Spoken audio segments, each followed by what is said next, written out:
টানা অষ্টমবারের মতো আওয়ামী লীগের সভাপতি নির্বাচিত হয়েছেন শেখ হাসিনা। অনেক গুঞ্জন, আলোচনা ও নাটকীয়তার পর পরিবর্তন এলো সাধারণ সম্পাদক পদে। নতুন সাধারণ সম্পাদক নির্বাচিত হলেন ওবায়দুল কাদের। রাজনীতির এই গুরুত্বপূর্ণ সময়ে দলের এই নতুন নেতৃত্বকে অভিনন্দন জানান দলের কাউন্সিলররা।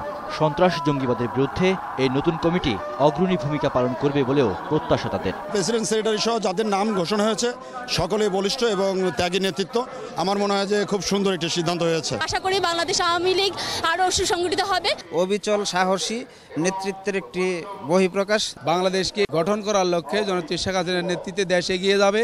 আওয়ামী লীগ নেতারা বলেন, দলীয় সভাপতি শেখ হাসিনা দলের প্রয়োজনে যে কমিটি দিয়েছেন তা সময় উপযোগী।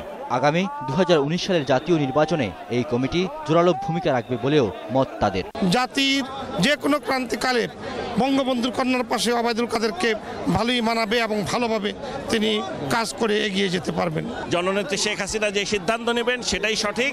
আজকেও এর কোনো ব্যতিক্রম হয়নি। যে নেতৃত্ব আজকে নির্বাচিত হয়েছে, আগামী দিনে দল আরও বেশি শক্তিশালী হবে। আগামী নির্বাচনকে সামনে রেখে যে যুদ্ধ অপরাধী এবং যারা স্বাধীনতা বিরোধীরা সক্রিয় আছে তাদেরকে আমরা এই সংগঠনের মাধ্যমে প্রতিহত করে জননেত্রী শেখ হাসিনার মাধ্যমে নেতৃত্বে আবার একটা নতুন সরকার গঠন করব। কেন্দ্রীয় কমিটির হাত ধরে তৃণমূলের ত্যাগী নেতারাও আরও মূল্যায়িত হবেন বলে প্রত্যাশা তৃণমূলের নেতাকর্মীদের। রিয়াদ সুমন, একুশে টেলিভিশন, ঢাকা।